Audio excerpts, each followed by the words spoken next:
നിരവധി വിനോദസഞ്ചാരികളുടെ കേന്ദ്രമായി മാറിയ കുമരകത്തേക്ക് ഇപ്പോൾ ആളുകൾ അല്ലെങ്കിൽ വിനോദസഞ്ചാരികൾ വരാത്തതിന് പ്രധാന കാരണം ഇവിടുത്തെ അടിസ്ഥാന സൗകര്യങ്ങൾ ഇല്ലാത്തതാണ്.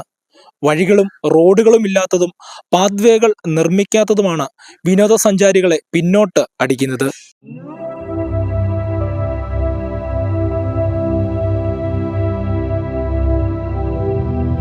അല്ല, ഞാൻ പറയായിരുന്നു, ഇവിടെ യാതൊരു അടിസ്ഥാന സൗകര്യമില്ല. ഒരു വണ്ടി വന്നാൽ തിരിച്ചിടാൻ പാർക്ക് ചെയ്യാൻ സൗകര്യങ്ങളില്ല.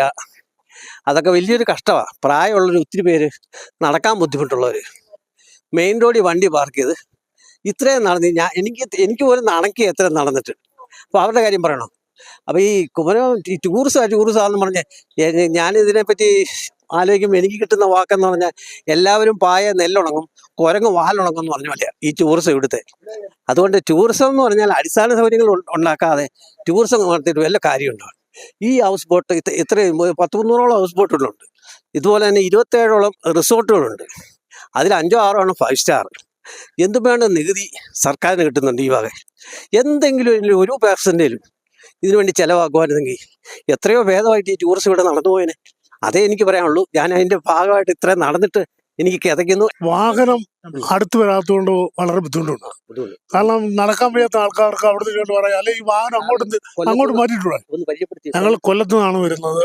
കൊല്ലത്തുനിന്നല്ല, കൊല്ലം കുണ്ട്ര ശാലി മാർത്തമ്മ ഇടവകയുടെ സീനിയർ സിറ്റിസന്റെ ആളുകളാണ് ഈ ബോട്ടിൽ പോകാനായിട്ട് ഇവിടെ എത്തിച്ചേർന്നത്. എത്തിക്കഴിഞ്ഞപ്പോ ഇത്ര നമ്മള് യാത്ര നടക്കേണ്ടി വന്നു. അതേ ഉള്ളൂ, വേറെ യാതൊരു പ്രശ്നം ഉണ്ടായില്ല. റോഡുകൾ വലിയൊരു ബുദ്ധിമുട്ട് തന്നെയാണ്. റോഡ് ബുദ്ധിമുട്ട് തന്നെയാണ്. ഇതിന്റെ അനുബന്ധിച്ചുള്ള റോഡുകൾ അത്യാവശ്യമായി അത് പൂർത്തീകരിക്കേണ്ടത് ആവശ്യമാണ്. ടൂറിസത്തിലേക്ക് ആളുകൾ വരുന്നില്ലെന്ന് പറഞ്ഞാൽ കാരണം ഇതാ, ഇവിടെ വണ്ടി വന്ന് ഇറങ്ങിയിട്ട് പിന്നെ ഇത്രയും നടക്കണമെന്ന് പറഞ്ഞാൽ അത് വളരെ ബുദ്ധിമുട്ടുള്ള കാര്യം. അതാണ് ജനങ്ങൾ മടിക്കുന്നത്.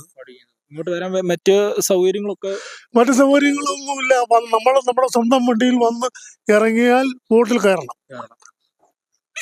പിന്നെ നടന്ന് കയറുക എന്ന് പറയുന്ന ഒരു വലിയ പ്രായമായവർക്ക് വളരെ ബുദ്ധിമുട്ടാണ്.